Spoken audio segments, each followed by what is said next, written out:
Samantala, unti-unti nang dumarating sa Philippine Arena ang mga dadalo sa isasagawang dakilang pamamahayag ng Iglesia ni Cristo. Kumuha tayo ng update mula kay Mean Corvera. Mean.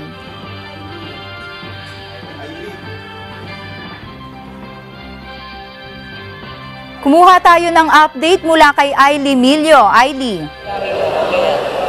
Yes, Jandy, nagsisimula ng magsidatingan dito sa Philippine Arena ang mga miyembro ng Iglesia ni Cristo kasama ang kanilang mga akay para dumalo sa dakilang pamamahayag ng mga salita ng Diyos. Mamayang alas 7 pa ng gabi magsisimula ang nasabing pamamahayag na pangangasiwaan ng kapatid na Eduardo V. Manalo, ang tagapamahalang pangkalahatan ng Iglesia ni Cristo.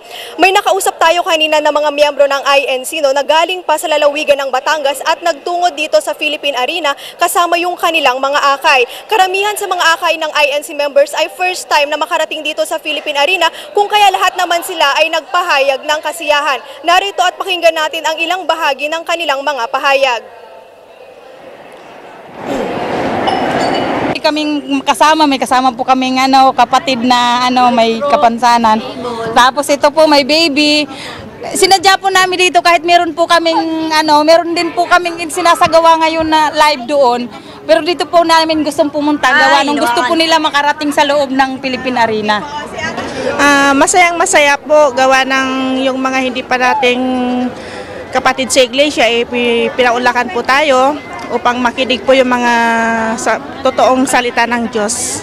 Masaya, nagpapasalamat ako, nakarating ako dito sa Philippine Arena. At ngayon ko lang po naranasan na pumasok dito. So, I'm happy.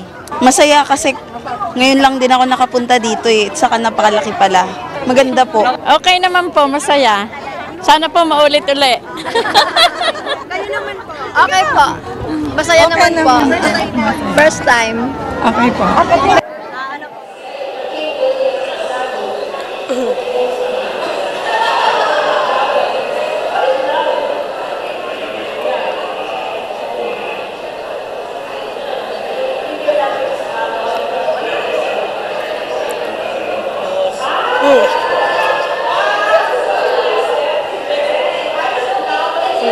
Yes, Ailey?